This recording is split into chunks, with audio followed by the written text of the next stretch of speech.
नमस्कार, EMS TV में आपका स्वागत है। मैं हूं कंचन। आइए नजर डालते हैं प्रदेश से जुड़ी कुछ प्रमुख खबरों पर।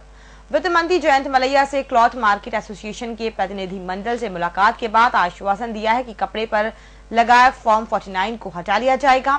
बजट में इसकी घोषणा कर दी जाएगी। प्रतिनिधि मंडल में शामिल एसोसिएशन अध्यक्ष हंसराज जैन, निर्मल जैन और अरुण बाकरीवाल ने मांग की है कि कपड़े पर लगाए फॉर्म 49 से व्यापार मुश्किल हो गया है।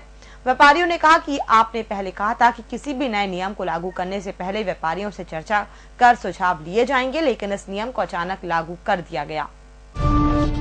प्रभार क्षेत्र का दौरा न करने वाले मंत्रियों को मुख्यमंत्री शिवराज सिंह चौहान ने दो चूक शब्दों में मंत्रिमंडल से बर्खास्त करने की चेतावनी दे डाली।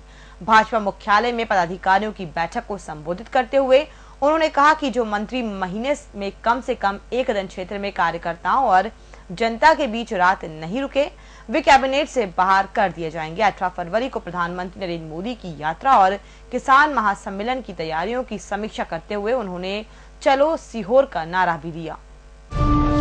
स्वामी नित्यानंद और राधे मां जैसे कथित संतों को सिंहस्थ में प्रवेश नहीं देंगे। स्वामी नित्यानंद ने सरकार को धोखा देकर सिंहस्थ का ब्रांड बनने की कोशिश की। विरोध के बाद सरकार को अपने इस निर्णय को वापस लेना पड़ा। योग गुरु रामदेव और रविशंकर कोई संत नहीं है। संतों की दिनचर्या और उनके कार्य अलग होते हैं। बाबा दवा, गोलियां और कॉस्मेटिक सामग्री का व्यवसाय करते हैं। ये बात अखिल भारतीय अखाड़ा परिषद के अध्यक्ष ज्ञानदास महाराज ने गुरुवार को इंदौर आगमन पर कही। वे सिंहस्थ की तैयारियों का जायजा लेने के लिए 3 दिन उज्जैन में रहेंगे।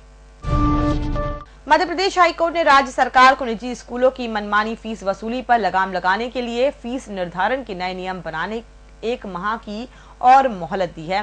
राज्य सरकार ने 3 माह की मोहलत मांगी थी, लेकिन कोर्ट ने इस मांग को अस्वीकार कर दिया। संसद और विधानसभाओं के बजट सत्र को लेकर कांग्रेस की रणनीति नई दिल्ली में तय होगी। कांग्रेस उपाध्यक्ष राहुल गांधी ने शुक्रवार को प्रदेश अध्यक्षों की बैठक बुलाई है। इसमें मनरेगा को लेकर केंद्र सरकार के रुख को लेकर भी रणनीति बनेगी। बैठक में प्रदेश कांग्रेस अध्यक्ष अरुण यादव हिस्सा लेंगे। सूत्रों के मुताबिक ये पहली बार हो रहा है कि संसद सत्र के पहले कांग्रेस उपाध्यक्ष राहुल गांधी प्रदेश अध्यक्षों के साथ बैठक कर रहे हैं। प्रदेश कांग्रेस अध्यक्ष ने बताया कि बैठक में संगठन के कामकाज के अलावा आगामी संसद और विधानसभाओं के बजट सत्र को लेकर रणनीतिक चर्चाएं होंगी। मौसम में कभी ठंडक और कभी गर्मी की वजह से स्वाइन फ्लू के मरीज बढ़े हैं। हर दिन 1-2 नए मरीज मिल रहे हैं। इस हफ्ते 5 मरीज मिले हैं, जिससे मरीजों की संख्या 11 से बढ़कर 16 हो गई है। गुरुवार को 4 मरीजों के नमूनों की जांच एम्स भोपाल में की गई थी। इसमें 1 मरीज में स्वाइन फ्लू की पुष्टि हुई है।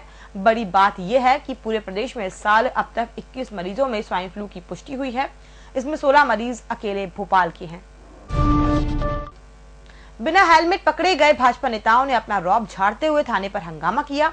अपने साथियों को बुलाकर दबाव बनाया और पुलिसकर्मी को पैरों में झुकवाकर माफी मंगवाई।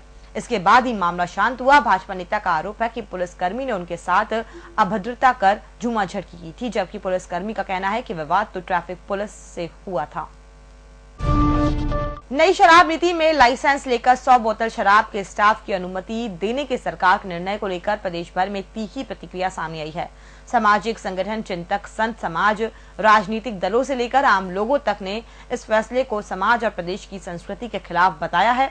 विरोध की आवाज उठते देख मुख्यमंत्री शिवराज सिंह ने वित्त मंत्री जयंत मलैया से इसके दूरगामी परिणामों पर गंभीरता के साथ विचार करने को कहा है। वहीं मलैया ने कहा है कि नई नीति की समीक्षा की जाएगी। सरकार की नई शराब नीति में शामिल 100 बोतल शराब के स्टॉक को लेकर क्षेत्र के जानकर भी अचंभित हैं। इसका असर क्या होगा, विभाग ने आकलन करना भी उचित नहीं समझा। हालांकि इस फैसले को विभाग का मानना है उसने घरों पर अवैध रूप से शराब रखने वाले लोगों को जांच के दायरे में ला दिया है। वैभव घोटाले को लेकर कांग्रेस एक बार फिर सक्रिय हो गई है। प्रदेश कांग्रेस अध्यक्ष अरुण यादव ने गुरुवार को सीबीआई के डीआईजी मनीष सिन्हा को कई दस्तावेज सौंपकर एसटीएफ की जांच पर सवाल उठाए। वहीं युवा कांग्रेस वन रक्षक भर्ती में हुए घोटाले को लेकर 15 फरवरी को भिंड में आंदोलन करेगी। राजधानी में 2 दिन से रात के तापमान में गिरावट का सिलसिला जारी है। इस दरमियान न्यूनतम तापमान में 4.7 डिग्री की गिरावट दर्ज की गई। बुधवार रात न्यूनतम तापमान 8.7 डिग्री दर्ज किया गया। यह सामान्य से 2 डिग्री कम था। मंगलवार रात न्यूनतम तापमान 11.9 डिग्री और सोमवार रात 13.4 डिग्री सेल्सियस दर्ज हुआ था। और फिलहाल इस बुलेटिन में इतना ही। और भी खबरों के लिए आप बने रहिए www.emstv.in के साथ, और इसी के साथ ही आप अपने स्मार्टफोन पर गूगल पे में जाकर EMS TV की ऐप भी डाउनलोड कर सकते हैं। नमस्कार।